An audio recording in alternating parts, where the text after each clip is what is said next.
guest today spent most of her life entertaining and scaring audiences. Her career in television and films began at age 7 with a 3-year stint on the soap opera One Life to Live.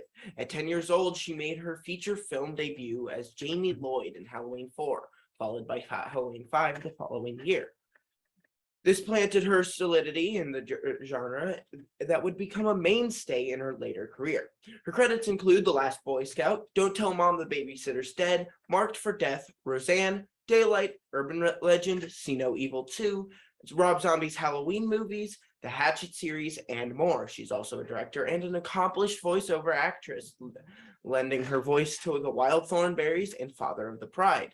She's become an icon in the world of horror and is a headliner at many conventions. Now she's teamed up with Scout Taylor Compton for their Talk Scary to Me podcast, where these two fan favorites meet to discuss all things sex, love, and horror. Danielle, it's a pleasure to see you. Hi, Dax. Thanks for having me on your show. No problem. So before we get started, you gathered support and encouragement from me at that time when I was ready to give up on the show. This show literally would not exist without you. Oh. I heard you talking with Scout about how people ask you the same questions over and over, so I decided I would dig deep down in my research and try not to ask all the same things. What I'm saying is you influence the very format of What's Under the Bed. I love it. It's all you though, Dax. It's all you. You could only lead a horse to water, you know? But I have some note cards of questions I have. Okay. What was Donald Pleasance like? No. What's it like to work with Rob Zombie? Oh, this was one. How tall are you? Oh, never mind. Now this one, what scared you growing up? This is kind of the thing with our show, so we'll keep that.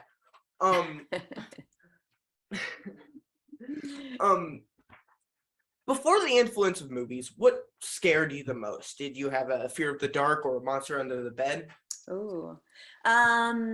Cookie Monster was the first thing to scare me. And then I think E.T., and then it went on to Gremlins.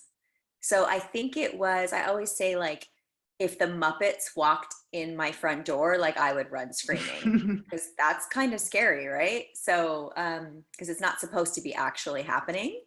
So I think that that a combination of Sesame Street and the Muppets scared me growing up, and maybe some Joe Dante films like Gremlins and Piranha, which is why I'm scared of fish. Many kids are first introduced to horror through fairy tales and fables like Billy Goat's Gruff or Little Red Riding Hood. Was there a particular story that scared you as a child? Ooh, that's a good question. Not really. I don't think we spent much time reading fairy tales. I think my family was sort of more like the Nancy Drew and the, sort of the mysteries more so than the fairy tales. Even now, I don't really read too many fairy tales to my kids. And when I do watch Disney movies, I hope that they know that it's bullshit. I heard your first horror movie was Gremlins at the drive-in with your dad. What was your go-to candy when you went to the movies? Oh, I'm a licorice girl. So licorice is still my go-to, even though it gives me a horrible stomach ache. Even the Australian licorice, like we were at, where were we the other day? We were at some kind of, Ace Hardware. And they had all of my favorite Aussie licorice there. My husband was like, they have your licorice. So I didn't get it this time, but I can eat a whole bag. Red Vines over Twizzlers, though, I have to say. How old do you think you were when you were lying on your grandmother's blue carpet watching Piranha? Oh, probably 4 or 5. Far too young to be watching Piranha. Did your parents have any restrictions on you and on what you were able to watch as a kid? A lot of those movies I snuck and watch, and I'm sure you can relate to that, right? My grandparents used to have like a wall separating the kitchen island from the den where they'd watch movies. So they would be sitting on the other side of the wall, and I would be able to go to bed and then sneak out when I heard, which I don't think HBO has that sort of tune anymore that used to come on. So I knew that it was probably going to be a movie that I wasn't allowed to watch. So I would hear it and I would get out of bed and I would sneak around the island and I would hide underneath the counter where the phone was, and they could never see me, and I would watch what they were watching on television. That's how I saw most of the movies I wasn't supposed to see. You're still your kids are still very young. But what sort of restrictions do you see having for them on what they watch as they get older? When they get older, not as much as now. You know, it's a battle that I have to choose between how much I want to hear them screaming and not. You know, when we were growing up, we didn't have access to change channels like you guys do now, where you can grab an iPad or a tablet or a phone or the Apple remote and watch a million things on YouTube that you probably shouldn't be watching. So my kids now are really into watching kids play with things and mermaids, but they seem to be wanting to watch like these very scary stories about mermaids that are like kidnapped and tied up, and you know, so it's like kind of kid, but it's definitely on the adult YouTube, and it's scary. So they're kind of getting this like that feeling that they would be getting if they were watching a scary movie, but it's not bloody and gory, no one's dying. So I think they like that feeling, but which is fine with me, and no one's dying, but it's still, I still think they're too young to be watching that stuff. So I'll come in the room, Carter, my older one, will be like, what are you doing? I'm like, I'm just looking at what you're watching. So, but if I tell them no or make them watch something else, then they throw a fit. So I have to pick and choose my battles. When they get older, I don't care what they watch. Just now, I'd rather them be outside playing with stuff than inside watching other kids play with things.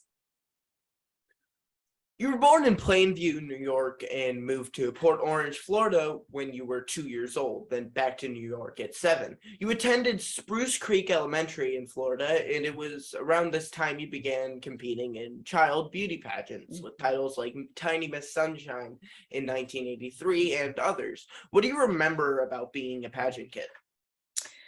Well, surprisingly enough, I went to Manor School, which you wouldn't know by the way I am now.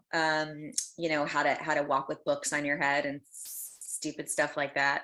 And it was different back then. It was the 80s. You know, we didn't have spray tans, and we weren't wearing, you know, itsy bitsy bikinis. I mean, I was wearing one piece bikinis or one piece bathing suits, but it was fun then. It was my time to play with my friends essentially, but also learn sort of how to be professional and be around adults. And I would always get like either most photogenic, or I'd win talent, or I would win like the interview part when they would take you in the back and ask you questions. So I didn't win beauty as much as I did win the other stuff. You began modeling and print work back in Queens, New York, and attended PS 232 Elementary School in Howard Beach. Your first television commercial was with Sarah Michelle Gellar. Then you began a career in commercials that included everything from Burger King to Tide, games like Operation, and dolls like Real Babies. You were cast as Samantha Garretson for 3 years on the soap opera One Life to Live when you were 8 years old. What was your understanding of acting at such an early age? I don't think I really understood what it was until I got much older. Even now, I'm just sort of understanding what it is at 45. You know, when you're a kid, it really is only about if you could take direction, if you can remember your lines, and if you're not going to be a brat, essentially. And if your parents are not going to be difficult to have around set when you're a kid, because you know they have to be there all the time. So those I think are the requirements for a kid actor more so than anything else. And because I was tiny, but I looked young, but I was older, I could play much younger roles and be a lot more professional on set. And, you know, they don't have to hire a real 5-year-old. They could hire a 9-year-old to play 5. And it was a lot easier for them to sort of wrangle me on set, I would say. At 10 years old, you land the lead in one of the biggest horror franchises. You play Jamie Lloyd in Halloween 4, The Return of Michael Myers. You turn 11 years old on set, and then you play Jamie again the following year in Halloween 5, The Revenge of Michael Myers. You turn 12 during filming as well. Quentin Tarantino credits your work in Halloween 4 and 5 as the best child performance in any horror movie. You've given many great interviews on these movies, so I will only touch on them briefly, but I do have a few questions. Did they get you a cake? They did. Do you prefer chocolate or vanilla? Vanilla. Another question that's bothered me for years. Why do you suppose Michael Myers insists on the formal Michael rather than Mike, Mikey, or Mick? I think it sounds more God, what's the word? Like put together. Like Michael's scarier than Mikey, right? Like Mikey's like what you call your friend. Mike also, it's kind of like, Mike. It's like what, your parents yell at you by your full name because it's scary when you listen more. So I think that's why he prefers Michael. So what sorts of looks would you get when you'd arrive back at your hotel at the end of the night covered in blood? Yes. Especially, we filmed those movies in Salt Lake City, Utah, which back in the 80s was not really used to seeing stuff like this. So I was staying at this hotel called University Park Hotel, I think it was called. And there were these clear elevators, and I would get home at 8 in the morning and look like that. And I remember one time when I was doing Halloween 5, I got in the elevator with Greg Nicotero, who, created The Walking Dead and is a huge makeup effects artist. And I used to call him Dad, and we pretended that he was beating me up because I still had my makeup on me when couple got in the elevator with us. Nowadays they would have said something, but back then nobody said anything. They just looked at me weird and didn't want to get involved. I heard there was a prosthetic leg that was supposed to be stabbed but never used. The rumor is you kept the leg and the clown costume. Are you able to say where these are now? The leg I gave to my cousin years ago, before I knew that it was something that I probably should have kept. And he was young. He was maybe like 7 or 8. And I thought he probably thought it was cool. And God knows what he did with it. I'd asked for it about a decade ago. And his mom said it probably was in the attic or something, but she didn't know where it was. So maybe one day when they die, I'll get in the attic and find it.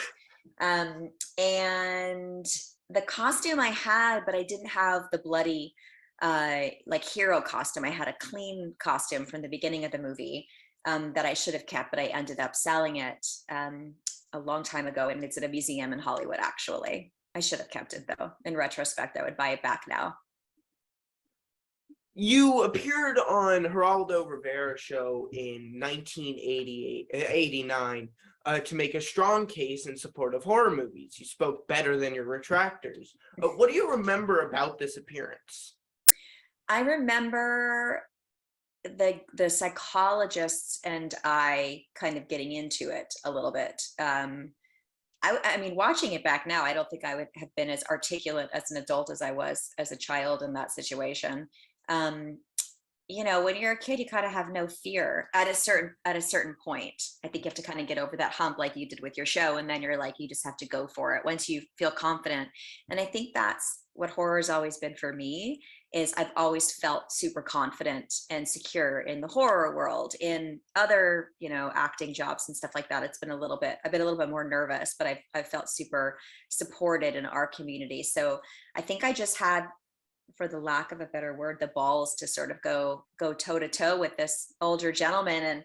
And I still kind of, don't shy away from confrontation like that. But I remember the audience, clapping and me wearing my costume on stage. And I wish I had brushed my hair a little bit more, but other than that, I think I did pretty good as an 11-year-old. You relocate to Los Angeles in time for pilot season and land your first audition. Soon, Teen People magazine is describing you as one of the new it girls. Mhm. You share a moment with Billy Crystal in the hit comedy City Slickers, or you share the screen with Christina Applegate in Don't Tell the Mom the Babysitter's Dead. Other comedies include appearances on Growing Pains, In Living Color, Boy Meets World, and your recurring role as Molly Tilden on Roseanne. Do you think comedies age better than horror movies, or is it the other way around? I think they both age well if they're done well. I mean, there's something I don't know if like kids now would watch Don't Tell Mom the Babysitter's Dead and think it was as cool as us adults who saw it when we were your age and then are rewatching it, because I think when you're older and you remember it from your teen years, it brings up a kind of happy feeling of your childhood. And I think horror does that too. It depends on what you're into. It depends on what you grew up watching. I know when Gremlins comes on, as much as I was freaked out as a kid, I still feel like that little girl in the car at the drive-in watching it. It still brings me right back to that moment. A lot of sense memory stuff. So I think they both age well when they're done well. Do you have any favorite comedies of your own? I do. You're probably gonna laugh, but When Harry Met Sally, I know you probably haven't seen that one, is I one of have my. seen that one. Have you I have. really? Mhm. Amazing. I love Meg Ryan and Billy Crystal, so I actually had said some of those words as my vows in my wedding when I got married. Um, let's see. I love The Family Man, which is Nick Cage and Tay Leone. I love her. Um, there's all those movies again that you just want to cuddle up to and watch, like Sweet Home Alabama or The Breakfast Club, or I mean, God, I can go on and on. So it's basically rom-coms from the 80s and the 90s. Well, speaking of When Harry Met Sally, can men and women be friends? Um, if the woman is not attracted to the man, I think most men could find a woman a little attractive that they're really good friends with. But as long as the woman, it isn't a mutual thing, I think they can, until the man makes a move, and then it might be a little bit difficult, or she feels like it might happen, and then it might be a little difficult. But I mean, I've got guy friends that I'm not attracted to, so. So you play the amazing character of Darian Hallenbach in Tony Scott's great action comedy, The Last Boy Scout. Was there anything you learned from Tony Scott that guides you as a director? I mean, oh God, I wish I had known that I wanted to direct when I was working with him, because he is so fantastic. He was just a great person. I really didn't. I mean, when you're a kid and you have school, so you're sort of only on set really to shoot, and then you have to go back to the trailer and go back to school. So I didn't really get to see what I see now, the whole process of setting up and the before and the after. And I wasn't really asking questions. I was more hanging out with Damon Wayans and having a good time and trying to remember what we were doing for the day. But I loved him. He was my favorite, one of my favorite just people, in general. And it was nice to work as a kid and have those directors that still allowed you to be a kid and treat you like a kid, because sometimes you're not treated like the kid that you are. You're treated it's a very adult world. So I like that movie because I felt like I was still allowed to be a child throughout the process. Isn't The Last Boy Scout also significant because it's where you met Kane Hodder and his fantastic mullet? I heard he wore a mullet.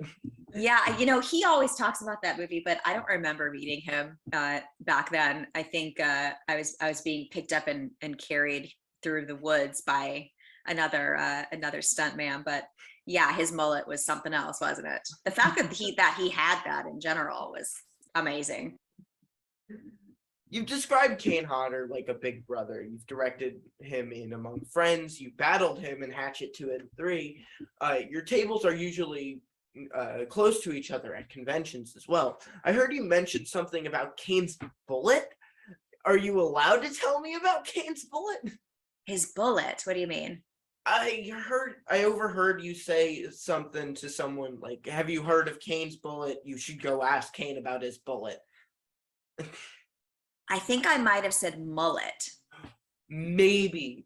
You may have. We were just talking about the mullet. That makes Mullet. sense. That would Yeah. make sense. It's probably the mullet. He has his first headshot where he has that mullet, and it's black and white. It's pretty horrific. You could find it online, I'm sure, and pop it in here. It's awful. I think he thinks he looks hot, but Yeah, that makes sense. So you're our second guest who appeared on Circus with the Stars, the other being Heather Langenkamp, our season 1 finale.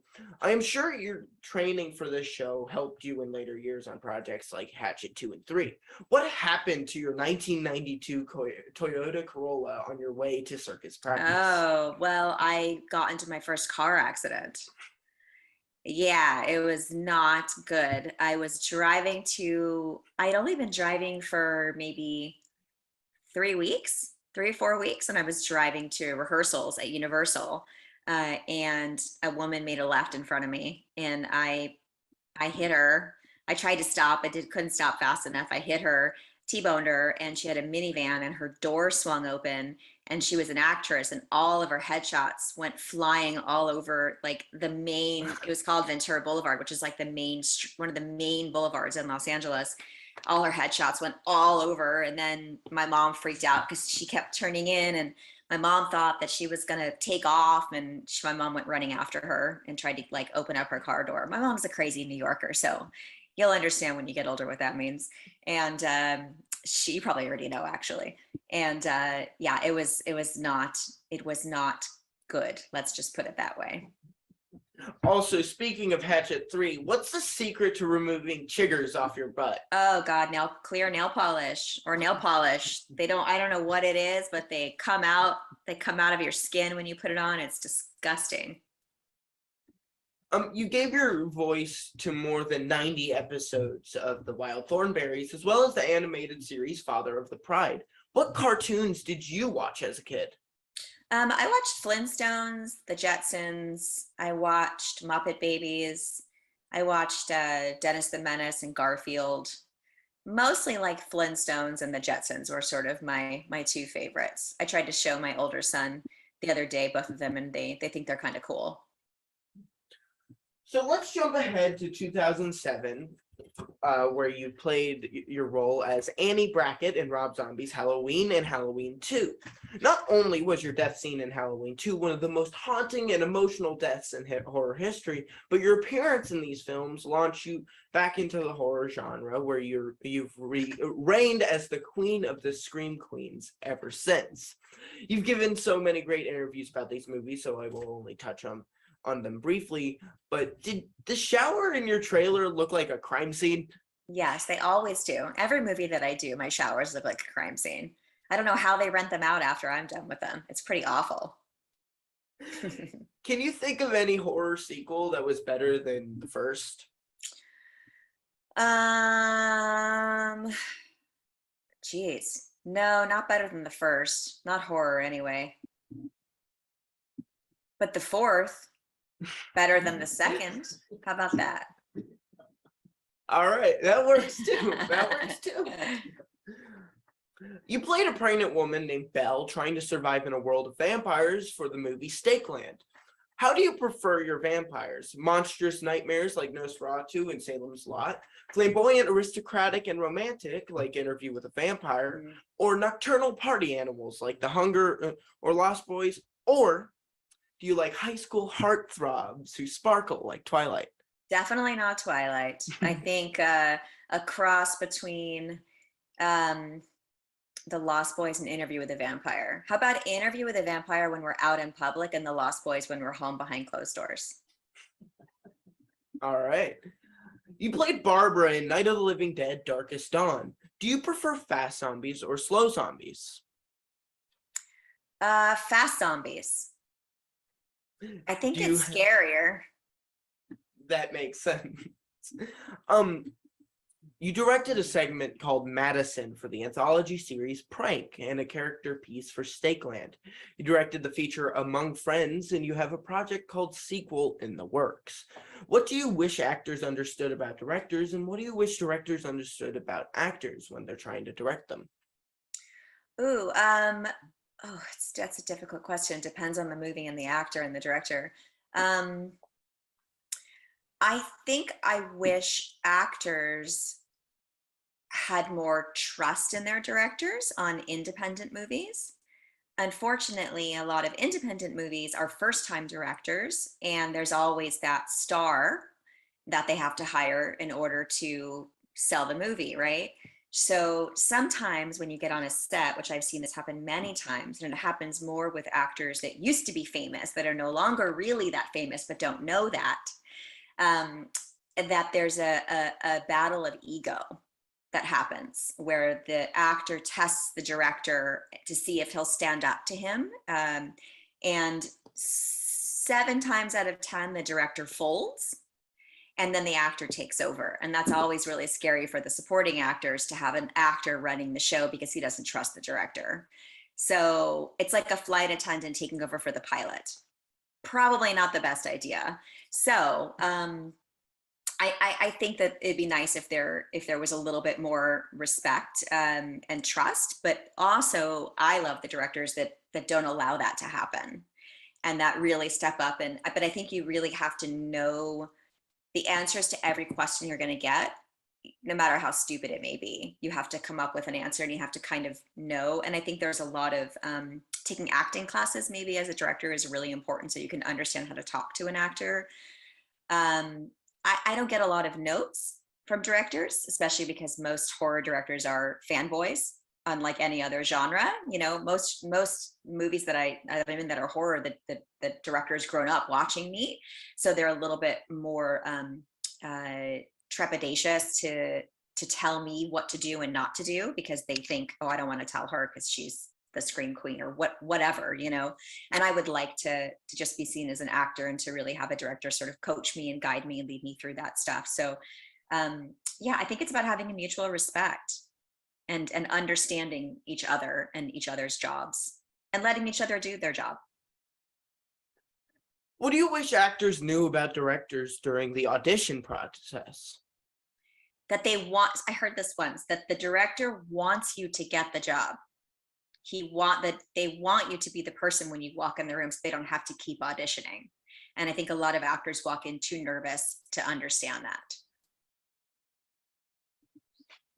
that. Talk Scary to Me is the new podcast you've started with your partner in crime, Scout Taylor Compton. It's where your fans can hear you discuss everything sex, horror, and true crime.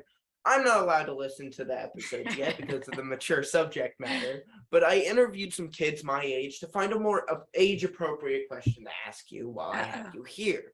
Okay. It's very, don't worry. If you have a really big crush on someone, should you let them know, and how do you handle rejection if they don't feel the same? Oh, you know, that's not an age question. That's a question just for a human being, right? I mean, even our age, when you have a crush on somebody, it's scary to tell them. But I always feel like you want to regret things that you don't do. Don't regret things that you do. The worst thing that could happen is they say they're not into it, and then you just move on.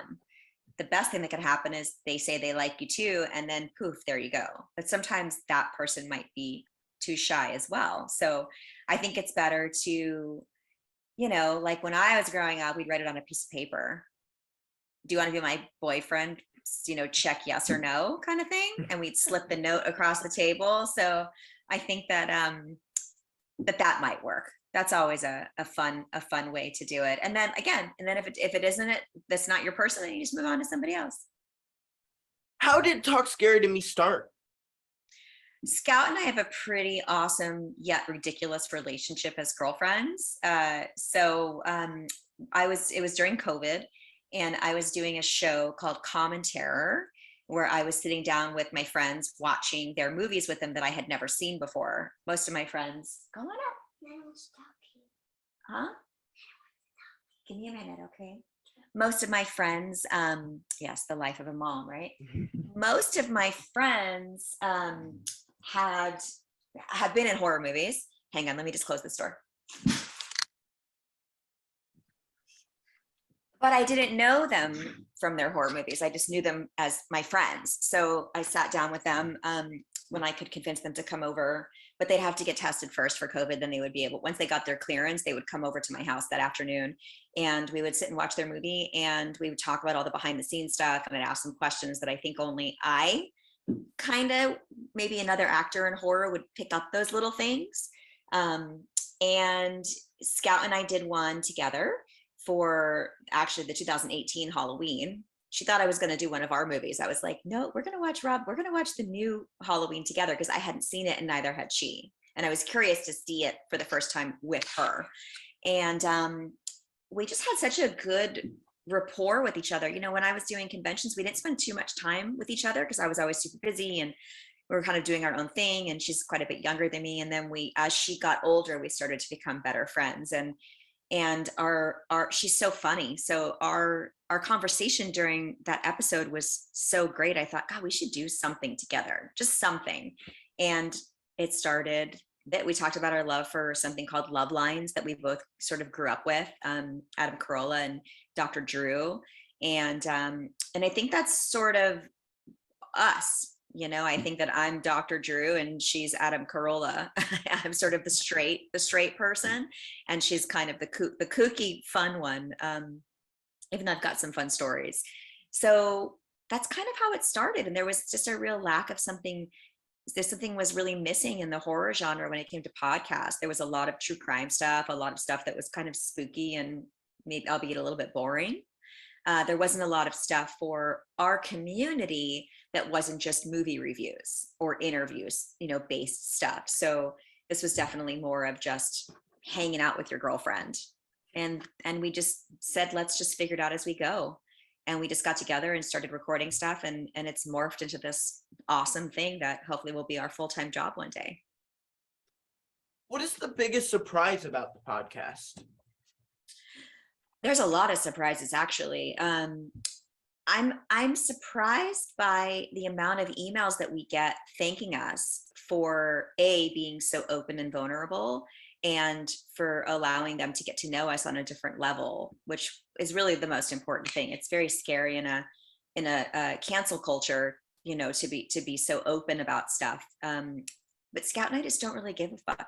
Sorry, that's probably R-rated, but so I think it's been, but again, in the horror community, there is no judgment. There really isn't. So I think this was the perfect sort of a place to launch something like this, and it grows. We're figuring out as we go, and we get emails every day from people how it's helped them in their relationship, or, you know, help them battle whether it be depression or you know, dealing with their maybe sexual trauma when they were children, or, you know, toxic relationships. There's a lot of stuff that sometimes you just needed your icon, if you want to call it that, someone that you look up to tell you their story and realize that they're just like you, and that gives them the encouragement to you know, to make better choices in their life where they are now. And that's sort of what's come out of it, which is awesome. You know, I wanted to be a therapist when I was younger, and I didn't get to go to school because I was too busy working.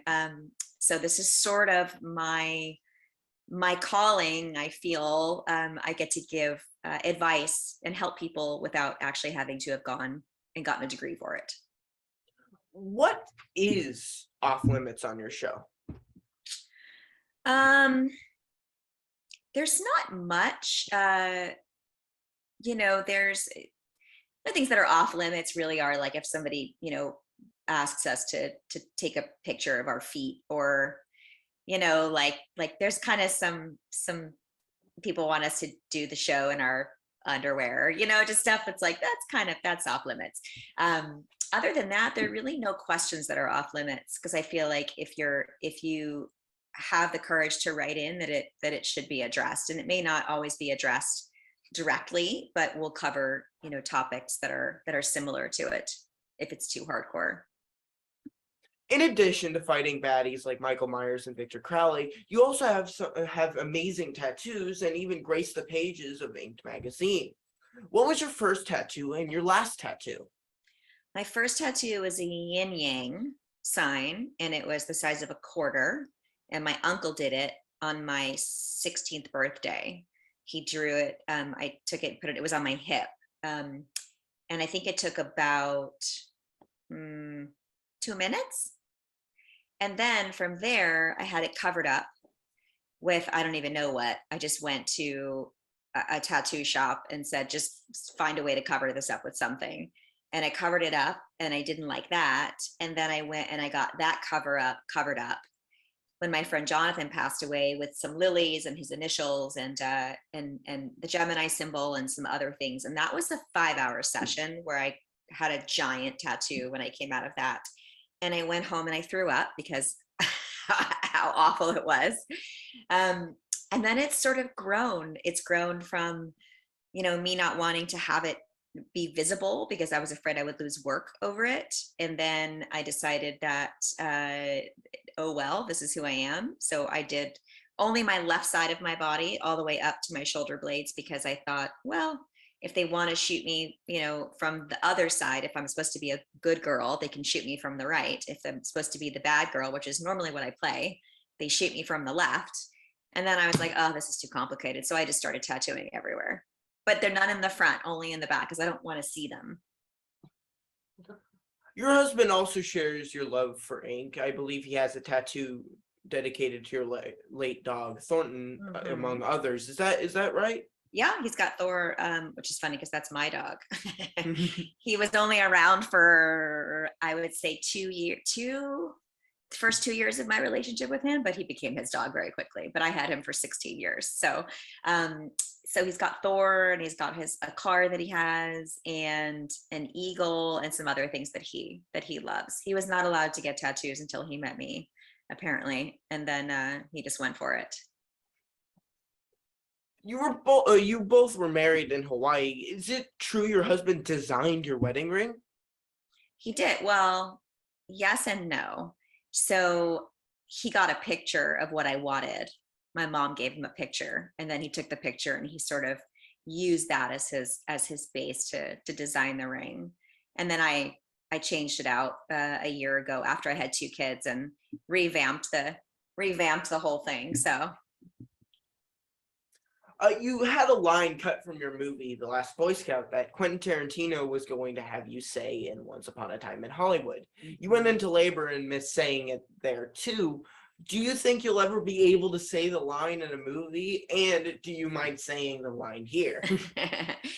So the line was, which I had forgotten about until Quentin brought it up to me, and I couldn't even believe that he had heard that story and that he knew that and he remembered, but it's Tarantino and he remembers everything.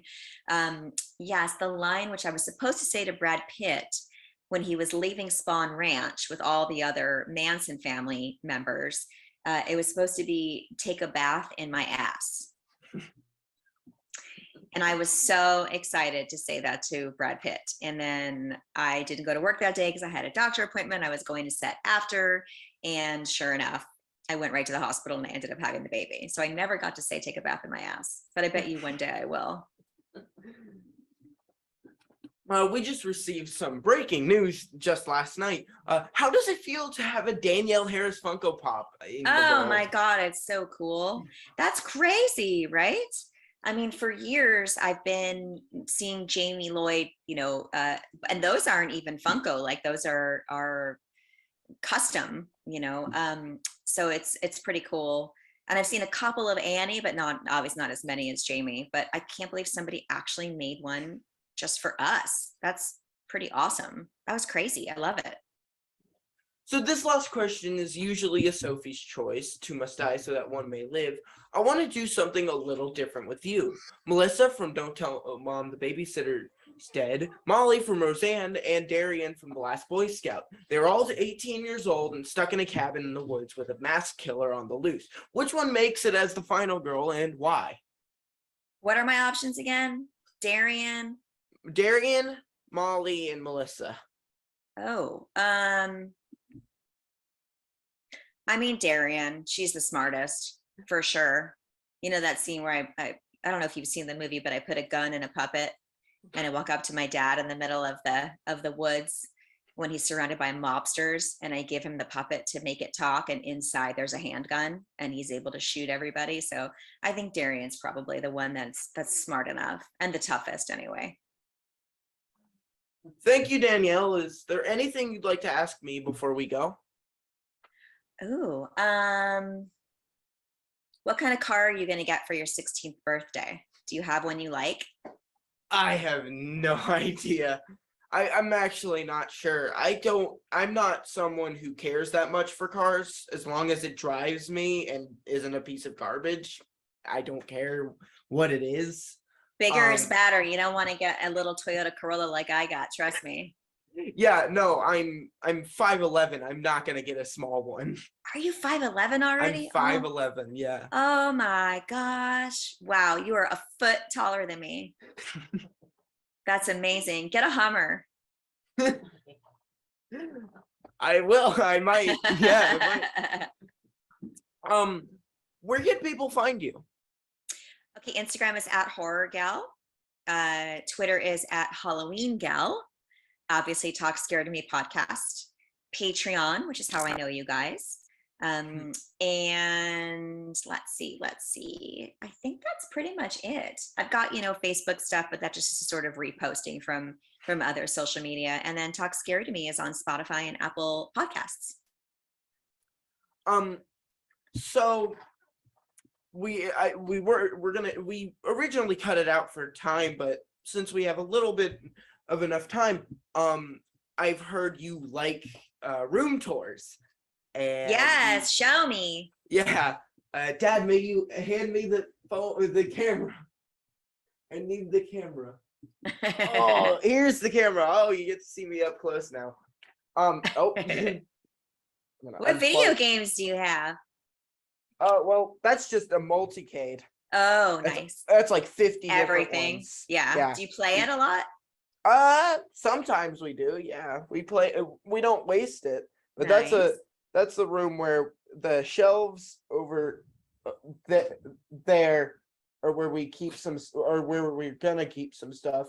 Right there, we have a little project for the show, and then over here we got props. Oh, nice. Loads of props and some books that we got for earlier times. The Birds, that movie scares me too. Yeah. That was Tippi Hedren signed that. Yeah. One. Wow. And then over my dad's head, who is ducking down, is where we keep all our posters. So, Cape Fear was one of the only movies that I've ever seen where the daughter's name was Danielle. Yeah, I heard about that. Down there in the corner is my grandmother. Hi, Grandma. Also, Cape Fear was both my Grammy and my dad worked on Cape Fear, by the way. Oh, nice. Yes, I remember your dad saying that. But yeah, basically that's it. We got lights for me, and yeah, that's basically it. Oh, I'm gonna bring that back. It's gonna be a little off counter right now because of that. But yeah, that's about it for the thing. And then there's just behind me, which you kind of can see just right now. Yes, I love that you change it up behind you with each person. That's awesome. Yeah, what do you do with those posters and that stuff when your interview's done? Well, we keep them there for a little while, like mainly put them as bumpers. But after a while, we have like these triangular boxes, and we put them in there, and we call them retired. I see. Until you get your own house, right? Yeah, until I get my own. Put them everywhere. Yeah. But yeah, that. Awesome. Yeah. Well, you did great. Were you nervous? Yeah, a little. Yeah, a little. We wanted to make this good. I'm super proud of you. You did a great job. You keep doing what you're doing, and I will keep sending people your way.